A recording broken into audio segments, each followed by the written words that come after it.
राहुल गांधी अंबानी और अडानी का नाम लेकर पिछले कई सालों से सरकार पर हमला करते रहे हैं। इतने से काम नहीं चला तो अब उन्होंने 2 और ए अक्षर वाले लोगों को लिस्ट में शामिल कर लिया। इसलिए पिछले एक सप्ताह में 4 बार राहुल ने ऐश्वर्या बच्चन का नाम लेकर सरकार पर हमला किया। उनके साथ अमिताभ बच्चन का भी नाम कई मौकों पर लिया। अमिताभ बच्चन का तो समझ में आता है कि जब सोनिया गांधी ने राहुल गांधी की पढ़ाई के खर्चे के लिए अमिताभ बच्चन से पैसे मांगे थे, तब अमिताभ बच्चन ने $100 भेज दिया था। सोनिया गांधी को उनसे ज्यादा की अपेक्षा रही होगी और इसी वजह से दोनों के बीच दरार पैदा हो गई। लेकिन जो ऐश्वर्या राय रामलला के प्राण प्रतिष्ठा समारोह में गई भी नहीं, उनको लेकर राहुल गांधी की टिप्पणी लोगों को हजम नहीं हुई और लोगों ने राहुल गांधी को सोशल मीडिया पर जमकर ट्रोल करना शुरू कर दिया और कहा कि ये नीचे स्तर का हमला है। राहुल ने पिछले कुछ दिनों में 4 बार अपने भाषण में बॉलीवुड स्टार अमिताभ बच्चन, उनकी एक्ट्रेस बहू ऐश्वर्या राय बच्चन का जिक्र किया। उन्होंने पीएम नरेंद्र मोदी की आलोचना करते हुए कहा कि आपको अयोध्या में अमिताभ बच्चन और ऐश्वर्या राय को देखा, लेकिन गरीब लोगों को वहां नहीं बुलाया। राहुल गांधी ने एक सप्ताह में 4 बार ऐश्वर्या राय का जिक्र राम मंदिर को लेकर किया। दिलचस्प बात यह कि ऐश्वर्या राय रामलला प्राण प्रतिष्ठा समारोह में अयोध्या नहीं गई थी।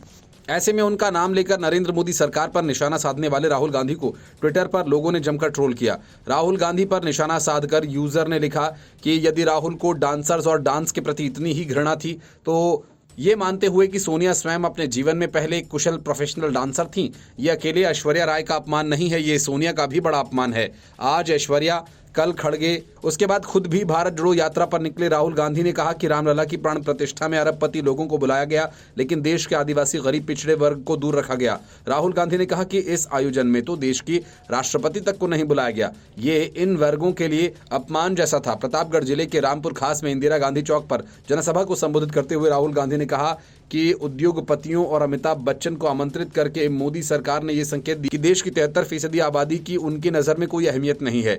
यही नहीं, और रैली में राहुल गांधी ने यहां तक कहा कि मीडिया में आपकी आवाज सुनाई नहीं देती। मीडिया पूरे दिन नरेंद्र मोदी दिखाता है और फिर कभी ऐश्वर्या राय नाचती हुई दिखेगी, दूसरी तरफ अमिताभ बच्चन बल्ले बल्ले करते हुए निकलेगा। उनकी इस टिप्पणी की भी सोशल मीडिया पर यह कहते हुए आलोचना की जा रही है कि उन्होंने स्तर से नीचे जाकर ये हमला किया।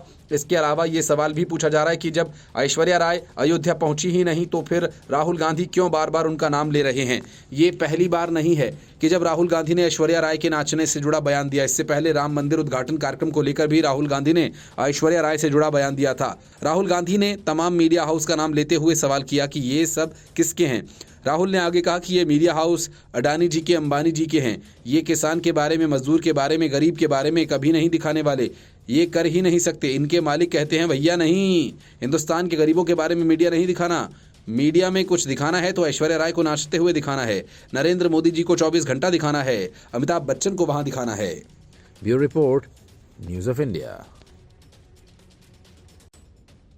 बंगाल में ममता बनर्जी का कहर अब पत्रकारों पर टूट रहा है। संदेश खाली को लेकर रिपोर्टिंग कर रहे पत्रकारों को गिरफ्तार किया जा रहा है, तो दूसरी तरफ राहुल गांधी पत्रकारों के खिलाफ लोगों को भड़काने में जुटे हुए हैं। राहुल गांधी का एक वीडियो तेजी से वायरल हो रहा है। इस वीडियो में राहुल गांधी अपनी रैली में एक पत्रकार के खिलाफ हमलावर है और कांग्रेस भीड़ ने पत्रकार को घेरा हुआ है। पत्रकार की गलती सिर्फ यह थी कि उसने अखिलेश यादव के साथ कांग्रेस के गठबंधन को लेकर सवाल पूछ लिया। इसी बात से राहुल गांधी आपे से बाहर हो गए और अनाप शनाप बकने लगे। वीडियो में साफ है कि राहुल गांधी एक जर्नलिस्ट का सवाल सुनकर भड़क जाते हैं और उसे वहीं जलील करना शुरू कर देते हैं। घटना उत्तर प्रदेश के रायबरेली की है, जहां भारत जोड़ो न्याय यात्रा के दौरान पहुंचे राहुल गांधी की एक सभा को संबोधित कर रहे थे। इस दौरान उन्होंने पत्रकार के साथ बदतमीजी की। राहुल गांधी उसके सवाल का जवाब नहीं दे पाए तो वो चिल्लाने लगे। वीडियो में साफ तौर पर दिख रहा है कि वो पत्रकार से भीड़ में चिल्लाकर उसका नाम पूछते हैं और कहते हैं कि वो अपने मालिक का नाम उनको बताए। उनकी ऑडियो सुन ऐसा लग रहा है कि जैसे पत्रकार को निशाना बनाते ही कुछ लोग उस पर हमलावर भी होते हैं, उस पर हाथ उठाते हैं। ऐसे में राहुल गांधी को कहते सुना जा सकता है, मारो मत, मारो मत। राहुल गांधी कहते हैं कि मीडिया के हैं आप, नाम क्या है आपका, आप शिव प्रसाद जी हैं, आपके मालिक का क्या नाम है, क्या नाम है बताओ, नाम बताओ, नाम बताओ। ओए मारो मत यार, मारो मत यार, यार मारो मत, नाम बताओ।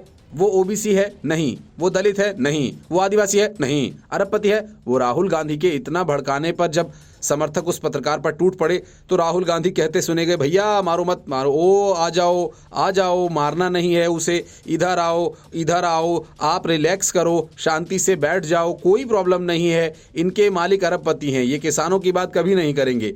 लोग उनकी ये वीडियो देखने के बाद कह रहे हैं कि राहुल गांधी ने खुलेआम अपने समर्थकों को एक पत्रकार विरुद्ध नाम और जाति पूछकर भड़का दिया। ऐसे आदमी को सार्वजनिक स्थानों पर जाने की आजादी क्यों दी जा रही है? एक यूजर ने लिखा कि लिखते हैं, रिपोर्टर शिव प्रसाद कांग्रेसियों द्वारा कूट दिया गया। इस पत्रकार ने राहुल गांधी से सवाल पूछा था कि अखिलेश यादव आपके साथ नहीं है, क्या आपका गठबंधन टूट गया? इसी सवाल को सुन पहले राहुल गांधी गर्म हुए, मालिक का नाम पूछने लगे, फिर कार्यकर्ताओं ने उससे पीट दिया। ये पहली दफा नहीं है जब राहुल गांधी ने इस तरीके से किसी पत्रकार से बात की हो। उसने पहले भी कई बार पत्रकारों के साथ दुर्व्यवहार करने के पिछले साल 25 मार्च 2023 को जब राहुल गांधी मीडिया से मुखातिब हुए थे, उस वक्त पत्रकारों द्वारा पूछे जाने पर बौखला गए। पत्रकार ने मोदी चोर वाले बयान पर राहुल गांधी से पूछा था कि बीजेपी कह रही है कि आपने पूरे ओबीसी समाज का अपमान किया, इस पर पूरे देश में कॉन्फ्रेंस की तैयारी चल रही है। सवाल यही राहुल गांधी से किया गया और उन्हें पसंद नहीं आया। इस पर पूर्व सांसद ने जवाब दिया, भैया देखिए, पहला अटेम्प्ट आपका वहां से आया, दूसरा अटेम्प्ट यहां से आया, आप डायरेक्टली बीजेपी के लिए काम कर रहे हो, थोड़ी डिस्कशन करो यार, थोड़ा घूम घाम कर पूछो, आपको ऑर्डर दिया है क्या? देखो मुस्कुरा रहे हैं।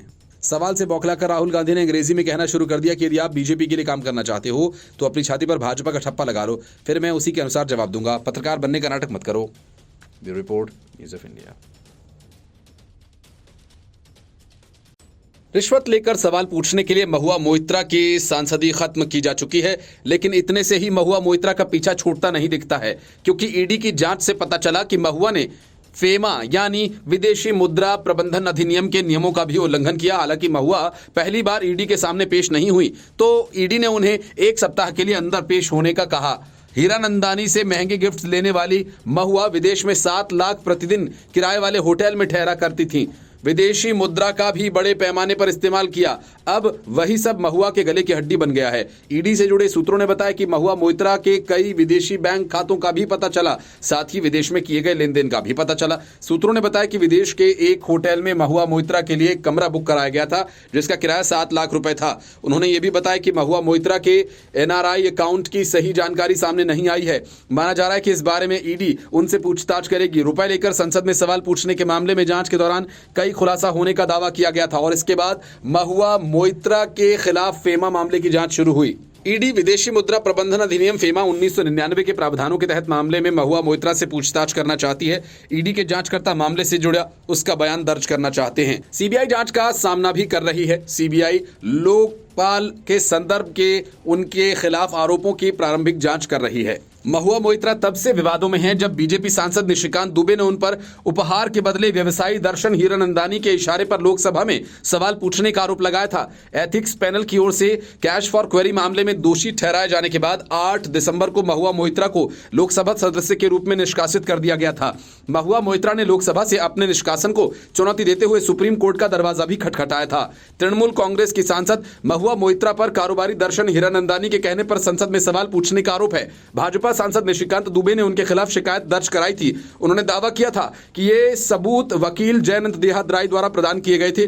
लोकसभा स्पीकर को लिखे अपने पत्र में दुबे ने कहा था कि उन्हें वकील और महुआ के पूर्व दोस्त जयअनंत का एक पत्र मिला है, जिसमें उन्होंने मोइत्रा के जाने माने बिजनेस टाइकून दर्शन हीरानंदानी के बीच सवाल पूछने के लिए रिश्वत के आदान प्रदान के सबूत साझा किए। ऐसा प्रतीत होता है कि जय ने एक विस्तृत शोध किया, जिसके आधार पर उन्होंने निष्कर्ष निकाला है। हाल ही में मोइत्रा ने संसद में उनके द्वारा पूछे गए कुल 61 में से लगभग 50 प्रश्न दर्शन हीरानंदानी और उनकी कंपनी के व्यावसायिक हितों को बचाने के लिए दिए। हालांकि महुआ मोइत्रा ने जयअनंत का जिक्र करते हुए कहा कि आरोप झूठ पर आधारित थे। आरोप यह भी है कि कारोबारी दर्शन हीरानंदानी अलग अलग जगहों पर अधिकतर दुबई से सवाल पूछने के लिए मोइत्रा की लॉगिन आईडी का इस्तेमाल करते थे। आरोपों के सामने आने के बाद लोकसभा अध्यक्ष ने पूरा मामला आचार समिति के पास भेज दिया था।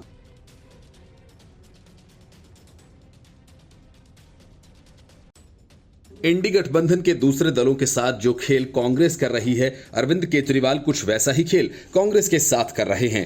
कांग्रेस जैसे अपने दूसरे सहयोगी दलों को सीट बंटवारे के नाम पर लटका कर रख रही है, वैसे ही अरविंद केजरीवाल दिल्ली के सीट बंटवारे को लंबा खींच रहे हैं। इस बीच आम आदमी पार्टी के संदीप पाठक ये कहकर कांग्रेस की धड़कनें बढ़ा देते हैं कि वैसे तो कांग्रेस की हैसियत नहीं है, लेकिन गठबंधन धर्म के नाते हम दिल्ली में उसे एक सीट देंगे। बात जब बिगड़ने लगी तो केजरीवाल ने उस पर यह कहकर पानी डाल दिया कि बात हो रही है, अच्छी बात हो रही है, जल्द ही फैसला होने वाला है। लेकिन अब कांग्रेस को लगने लगा है कि अरविंद केजरीवाल उसके साथ सिर्फ खेल कर रहे हैं। इसके बाद कांग्रेस ने अरविंद केजरीवाल से सीधे 4 सीटों की मांग कर दी। सूत्रों का कहना है कि दिल्ली में न तो केजरीवाल और न ही कांग्रेस एक दूसरे से गठबंधन करना चाह रहे हैं। बीते दिनों में आम आदमी पार्टी ने दिल्ली में कांग्रेस को एक सीट देने की बात कही थी। इसको लेकर कांग्रेस ने भी प्रतिक्रिया दी थी और बीजेपी ने तंज किया था। इससे पहले अरविंद केजरीवाल ने कहा कि लोकसभा चुनाव को लेकर राष्ट्रीय राजधानी में गठबंधन के लिए कांग्रेस के साथ बातचीत अंतिम चरण में है और जल्द ही गठबंधन की घोषणा की जाएगी। सीएम केजरीवाल ने पंजाब में अकेले आम चुनाव लड़ने के फैसले पर पार्टी द्वारा पुनर्विचार करने की संभावना को खारिज कर दिया था। दिल्ली में कांग्रेस के साथ गठबंधन की संभावनाओं के बारे में पूछे जाने पर केजरीवाल ने कहा था कि कई दौर की चर्चा हो चुकी है और चीजें अंतिम चरण में हैं। उन्होंने कहा था कि कांग्रेस के साथ गठबंधन की घोषणा बहुत जल्द की जाएगी। कांग्रेस और आम आदमी पार्टी दोनों ही इंडिया गठबंधन का हिस्सा हैं। केजरीवाल ने कहा था कि बीजेपी को हराया जा सकता है और ये हमने चंडीगढ़ मेयर चुनाव में करके दिखाया है। उन्होंने साथ में ये भी कहा था कि जो लोग देश में लोकतंत्र को बचाना चाहते हैं उन्हें इंडिया गठबंधन के साथ आना चाहिए। दिल्ली में लोकसभा की कुल 7 सीटें हैं। पिछले लोकसभा चुनाव में आम आदमी पार्टी और कांग्रेस दोनों ही दलों का खाता नहीं खुला था। 7 सीटों पर बीजेपी ने जीत हासिल की थी। Bureau report, News of India.